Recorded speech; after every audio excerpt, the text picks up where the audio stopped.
बिस्मिल्लाहिर्रहमानिर्रहीम। हज़रत अबू हुरैरा रज़ी अल्लाह ताला अन्हु से रवायत है कि रसूलुल्लाह सल्लल्लाहु अलैहि वसल्लम ने फरमाया, 3 चीज़ें हैं जो निजात दिलवाने वाली हैं और 3 चीज़ें हैं जो हलाक कर देने वाली हैं। बस निजात दिलाने वाली 3 चीज़ें तो ये हैं: एक, खुदा का खौफ खलवत में और जलवत में, ज़ाहिर में और बातिन में, और दूसरे, हक बात कहना खुशी में और गुस्सा में, और तीसरे, मियाना रवि खुशहाली में तंगदस्ती में। और हलाक करने वाली 3 चीज़ें ये हैं: वो ख्वाहिश नफ्स जिसकी पैरवी की जाए, और वो बुखल जिसकी इताअत की जाए यानी इसके तकाजे पर चला जाए, और आदमी की खुद पसंदी की आदत, और ये इन सब में ज़्यादा सख्त शबुल ईमान में है। तशरीह: रसूलुल्लाह सल्लल्लाहु अलैहि वसल्लम कभी तो हाज़रीन मजलिस और मुखातबीन के ख़ास हालात के लिहाज से और कभी किसी और ऐसे ही सबब से बाज़ औक़ात अपने इरशादात में बाज़ ख़ास अमाल सालिहा और अखलाक हुस्ना की अहमियत ख़ुसूसियत बयान फरमाते थे।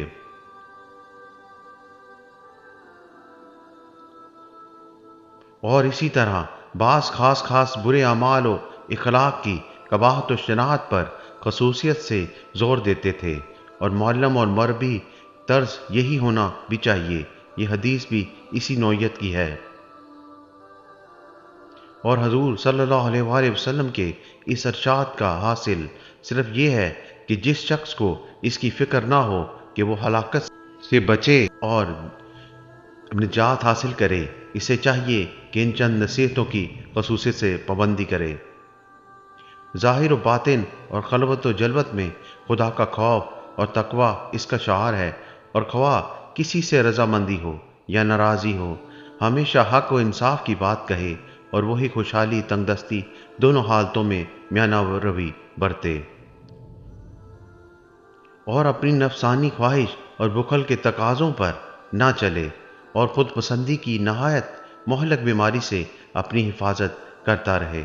आप तो खुद पसंदी को सबसे ज़्यादा शदीद गालबन इसलिए फरमाया कि इस मर्ज़ में मुब्तला होने वाला आदमी अपने को कभी बीमार नहीं समझता, बल्कि अगर कोई और नसीहत करे और समझाए तो वो इसको गलती पर समझता है, और बिलाशुबा वो मर्ज़ बड़ा सख्त और लाइलाज है जिसको मरीज़ मर्ज़ ही न समझे।